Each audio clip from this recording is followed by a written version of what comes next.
गांव बिल्कुल भी नहीं बदला है, ना ही कभी बदल सकता है। गांव का मतलब हम पहाड़ियों के लिए सिर्फ अपने गांव से नहीं है। नज़दीकी कस्बे या शहर को जब बस छोड़कर आगे बढ़ती है, खिड़की से चीड़ या बांज के पेड़ों को छूकर आती हवा जब हल्के से गाल सहलाती है और ऐसा लगता है जैसे सालों से शहर की भीड़ में अकेले छूट गए मन को किसी ने चूमा है, हमारा गांव तो वहीं से शुरू हो जाता है। सफ़र के दौरान हम अपने गांव में होते हैं और सफ़र के अंत में अपने घर पहुंचते हैं।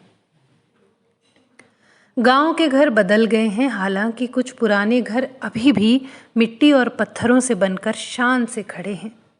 गांव में आबाद घर ढूंढना मुश्किल होता जा रहा है, लेकिन जब तक एक भी घर आबाद है, मेरा गांव आबाद है। गांव का मतलब समझ रहे हैं ना? लोग अभी भी वैसे ही हैं, सरल, और उनके चेहरे झुर्रियों से भरे हुए। वक्त से पहले की ये झुर्रियाँ उनकी मुश्किल ज़िंदगी की गवाही देती हैं और इसी चेहरे पर खिलती है निश्चल मुस्कान, ज़िंदगी पर उनकी जीत की मुस्कान। आप जब घर पहुंचते हैं तो सीधे अपने घर नहीं पहुंचते। आप घर के रास्ते में सबसे मिलते चलते हैं।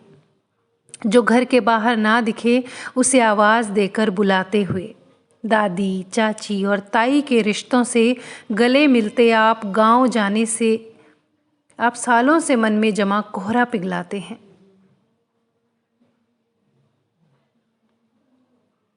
गांव में कुछ नहीं बदला है, वही शांत और सुकून से भर देने वाला गांव है। हालांकि कभी कभी इतनी शांति खलने लगती है, लेकिन ये उस सन्नाटे से हजार हजार गुना बेहतर है जो शहर ने हमारे अंदर भर दिया है। गांव जाने पर मैं बहुत लंबी लंबी सांसें भरते हुए इस शांति को अपने अंदर भर लेती हूँ। शांति और सन्नाटे का फ़र्क तो जानते हैं ना। गांव की बहुत सारी पगडंडियाँ मिट गई हैं। हमारे वक्त में जो रास्ते गुलजार रहा करते थे, अब उनके निशान तक नहीं हैं। लेकिन ये पहली बार नहीं हुआ है।